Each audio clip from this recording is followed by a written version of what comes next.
Kell Brook versus Kevin Bizier. These are my final thoughts on this fight. Now, when I made my initial video about this fight, I had never actually seen Kevin Bizier fight before, and in fact, I didn't even know how to pronounce his name.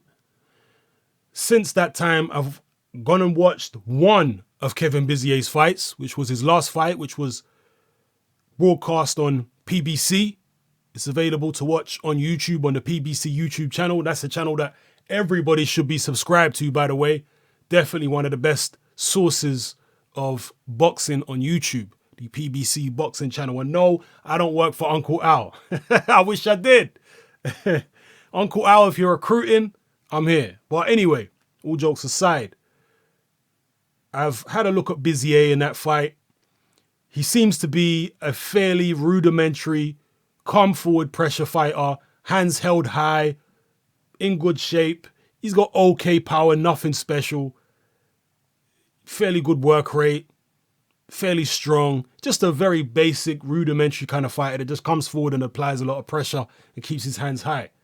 He did lose. He had two fights with Jojo Dan. I know that. I believe he either lost both of them or he lost one and drew the other. I'm not 100% sure on that. But having spoken to a number of people that saw both the Bizier Jojo Dan fights, I should really go watch those fights, but I just can't bring myself to. I can't bring myself to go watch a whole 12 rounds of Jojo Dan. But anyway, according to people who have actually watched those fights, they say that Bizier really deserved the victory in both. If you're someone that's seen those fights as well, I'd like to hear your opinion on that. But from the people I've spoken to, they're saying that, in their opinion, Bizier won both times. But whatever the case may be, those fights went the distance. And as we all know, Kell Brook managed to take out Jojo Dan very easily in just a couple of rounds. So that at least shows the massive gulf in punching power, maybe precision and class between Kell Brook as an attacking fighter compared to Kevin Bizier. But when it comes to pressure fighters, I can't get the Carson Jones fight, the first fight, out of my mind when it comes to Kell Brook.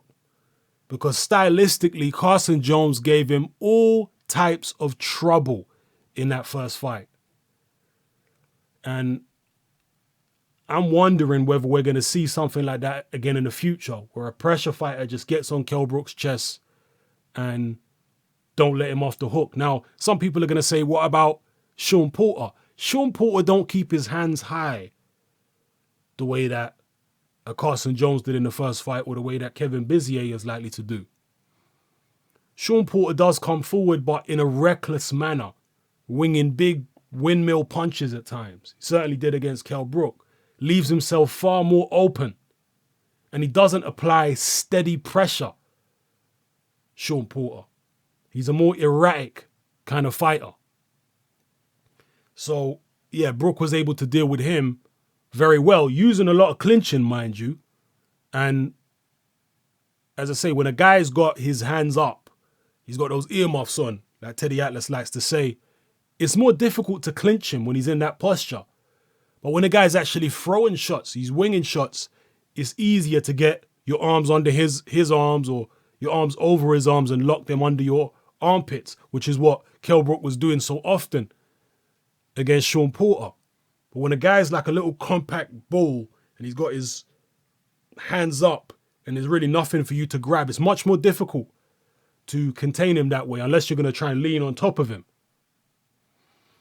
So I can't help thinking that sometime in the future, if Kell Brook comes up against a pressure fighter, someone better than Carson Jones, obviously, who can employ the same type of tactics, but maybe start a little bit faster than Jones, I'm just wondering whether Kell Brook's going to have problems again. Will Kevin Bizier be that guy? Probably not. But if Kell Brook is overlooking Bizier, if the frustration of not landing a big fight up until this point, other than the Sean Porter fight, has gotten to Kell Brook, then could this be a potential banana skin? You never know. Stranger things have happened. Kevin Bizier beating Kell Brook would certainly not be anywhere near as much of an upset as Oliver McCall knocking out Lennox Lewis. It wouldn't be anywhere near that much of an upset. It wouldn't be anywhere near as big an upset as, obviously, Buster Douglas knocking out Mike Tyson. So these kind of upsets, they're not unprecedented. Kell Brook is openly talking about what happens after he beats Kevin Bizier. And he probably did that before the Jojo Dan fight. I'm not 100% sure. But when you are so much better than your opposition, sometimes you can do that. You can totally disregard their chances, look past them, and focus on what's going to happen after you beat them and just go ahead and do it. But other times, your opponent may actually be better than you expect. They might have more ability than you gave them credit for pre-fight. But I've just watched the weigh-in anyway of Kell Brook against Kevin Bizier. Kell Brook looks in tremendous condition. So no problem in terms of missing weight or anything like that. Obviously, he don't want to get fined. He wants to make sure his title's on the line. So I'm sure he's trained correctly the way he's supposed to. And hopefully we see the best Kell Brook possible. Maybe he's going to take his frustration out on Kevin Bizier. He says that he just wants to go to war with the guy to give the fans something spectacular. We'll see. If he does decide to go to war with Bizier, it should be entertaining while it lasts because, as I say, Bizier is a come-forward fighter. He's not a guy that backs up and tries to do anything particularly slick. He's not like a Jojo Dan who, you know, I wouldn't say Jojo Dan's exactly slick. He's definitely not slick, but he's more of a boxer than Kevin Bizier, who's just a straightforward pressure fighter. So it could be entertaining while it lasts.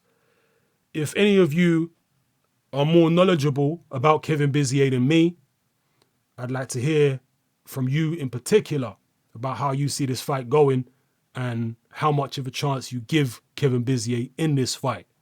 Also, if you guys have been watching Kell Brook in the lead up to this fight, do any of you thinking, or are any of you thinking that he's underestimating Kevin Bizier? Are there any indications that you've seen?